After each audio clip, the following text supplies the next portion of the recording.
ఈ వారం రేవంత్ రెడ్డి ప్రభుత్వం కొన్ని కీలక కార్యక్రమాలకు శ్రీకారం చుట్టింది. కుంగిన మేడిగడ్డ 7వ బ్లాక్ పునరుద్ధరణకు చర్యలు తీసుకోవడం, అసైన్డ్ భూ సమస్యలపై ఫోకస్ పెట్టడం, తెలంగాణ నెంబర్ 1 లక్ష్యంగా అడుగులు, రియల్ ఎస్టేట్కు ఊతమిచ్చేలా భరోసా, ప్రభుత్వ ఆఫీసులన్నిటిపై సోలార్ సెటప్స్ కోసం చర్యలు, ఇలాంటి అప్డేట్స్ ఇప్పుడు చూద్దాం.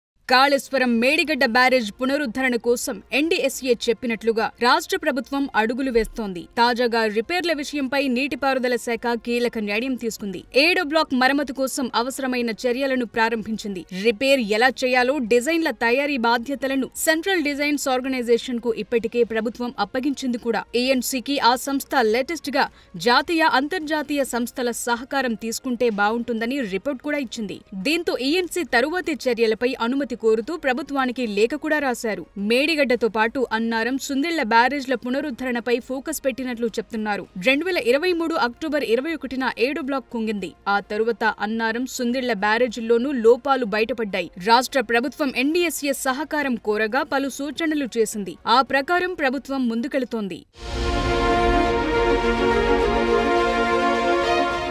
ఎన్నాళ్లుగానో పెండింగ్ లో ఉంటూ వస్తున్న అసైన్డ్ భూ సమస్యల పరిష్కారంపై రేవంత్ రెడ్డి ప్రభుత్వం నజర్ పెట్టింది. జిల్లా స్థాయిలో అసైన్డ్ కమిటీల ఏర్పాటుకు లేటెస్ట్ గా గ్రీన్ సిగ్నల్ ఇచ్చింది. ఇప్పటికే పంపిణీ చేసిన అసైన్డ్ భూములకు సంబంధించి అర్హులైన వారికి యాజమాన్య హక్కులు కల్పించడంతో పాటు కొత్తగా భూముల పంపిణీకి ఈ కమిటీలు చర్యలు తీసుకుంటాయి. అన్యాక్రాంతమైన భూములపైన అసైన్డ్ కమిటీల నిర్ణయమే కీలకం కాబోతోంది. రెవెన్యూ శాఖ రూపొందించిన ఫైల్ సీఎం కార్యాలయానికి చేరింది. అసైన్డ్ చేసి 20 ఏళ్లు పూర్తయిన భూములకు హక్కులు కల్పించాలని ప్రభుత్వం ఆలోచిస్తున్నట్టు తెలిసింది. దీంతో యాజమాన్య హక్కులు లేని రైతుల్లో సంతోషం వ్యక్తమవుతోంది. అసైన్డ్ భూములకు సంబంధించి చాలా చిక్కులు ఎదురవుతున్నాయి. వాటన్నిటినీ మానవీయ కోణంలో పరిష్కరించే ఆలోచన రాష్ట్ర ప్రభుత్వం చేస్తోంది. ఒక రకంగా పేద రైతులకు ఇది సంతోషకరమైన విషయమే.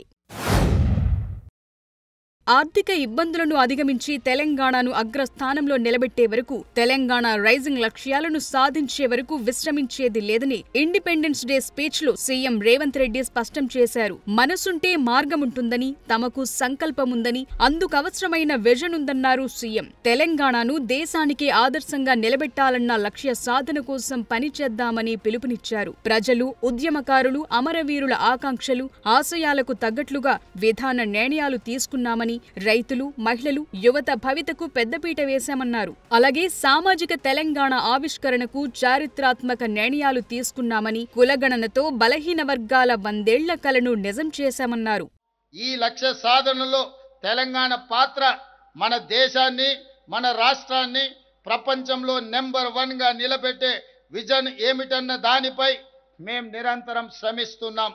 అందుకే 2047 నాటికి భారతదేశ ముఖ చిత్రాన్ని మార్చే గేమ్ చేంజర్ పాత్రలో తెలంగాణ కీలకంగా ఉండాలన్న సంకల్పంతో ముందుకు వెళ్తున్నాం. ఈ సంకల్పానికి దార్శనిక పత్రమే తెలంగాణ రైజింగ్ 2047. 2035 నాటికి $1 ట్రిలియన్ ఎకానమీగా తెలంగాణను తీర్చిదిద్దాలని, 2047 నాటికి $3 ట్రిలియన్ ఎకానమీగా తెలంగాణను తీర్చిదిద్దాలని భవిష్యత్తు ప్రణాళికలను రచించుకొని ముందుకు వెళుతున్నాం.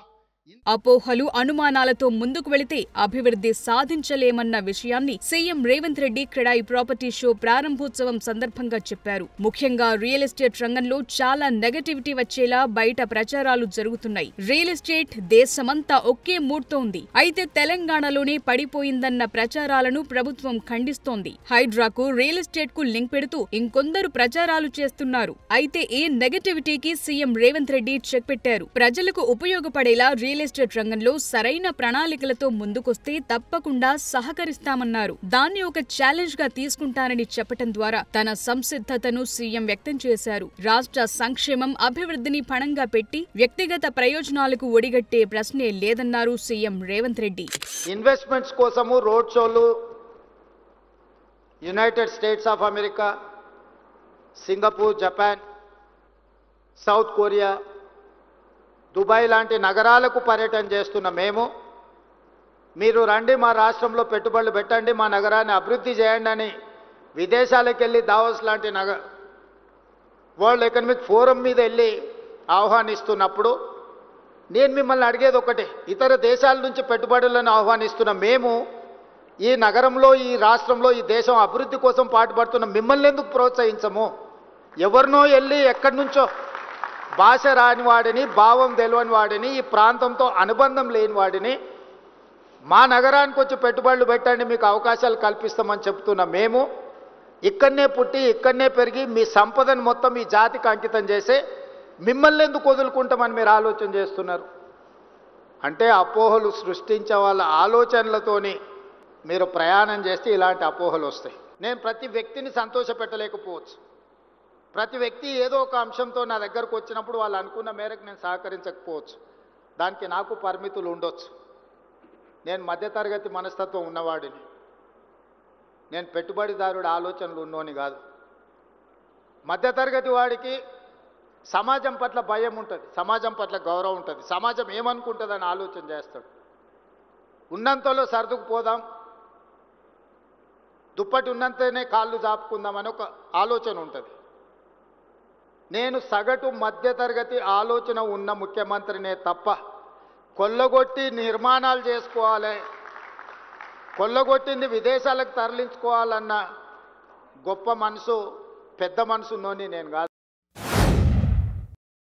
గ్రామ పంచాయతీ భవనం నుంచి సచివాలయం వరకు అన్ని ప్రభుత్వ ఆఫీసులపై సోలార్ పవర్ ప్లాంట్లు ఏర్పాటు చేయాలని నిర్ణయించింది ప్రభుత్వం. ప్రభుత్వ భవనాలు, ఆర్ఓఎఫ్ఆర్ భూముల్లో ఇందిరా పౌర గిరిజన వికాస పథకం అమలుపై డిప్యూటీ సీఎం భట్టి ఇటీవలే కలెక్టర్లతో వీడియో కాన్ఫరెన్స్ నిర్వహించారు. రాష్ట్రంలోని కలెక్టరేట్లన్నీ ఒకే నమూనాలో నిర్మించినందున సోలార్ పవర్ ప్లాంట్ల ఏర్పాటుకు అవసరమైన డిజైన్లు హైదరాబాద్ నుంచే పంపిస్తామన్నారు. సోలార్ పవర్ ప్లాంట్లపై కలెక్టర్లు పంపాల్సిన వివరాలతో ఒక ప్రశ్నావళిని పంపించారు. వారంలో వివరాలు నమోదు చేసి పంపాలన్నారు. ప్రభుత్వ భవనాలతో పాటు ప్రభుత్వ స్కూళ్లు, జూనియర్ డిగ్రీ కాలేజ్లు, ఉన్నత విద్యా సంస్థల భవనాలపైన సోలార్ పవర్ యూనిట్లు ఏర్పాటు చేసేందుకు రంగం సిద్ధం చేస్తున్నారు. ఏజెన్సీ ప్రాంతాల్లో ఆర్ఓఎఫ్ఆర్ చట్టం కింద పంపిణీ చేసిన 6.70 లక్షల ఎకరాల్లో ఇందిరా సౌరగిరి జల వికాసం పథకం ద్వారా ఉచితంగా సోలార్ పంప్సెట్లను ప్రభుత్వం ఏర్పాటు చేస్తోంది. అచ్చంపేట నియోజకవర్గంలో ప్రారంభించారు. ఈ నెలలోనే ఆదిలాబాద్ జిల్లాలో కొన్ని ఏజెన్సీ ఏరియాల్లో ప్రారంభించబోతోంది సర్కార్.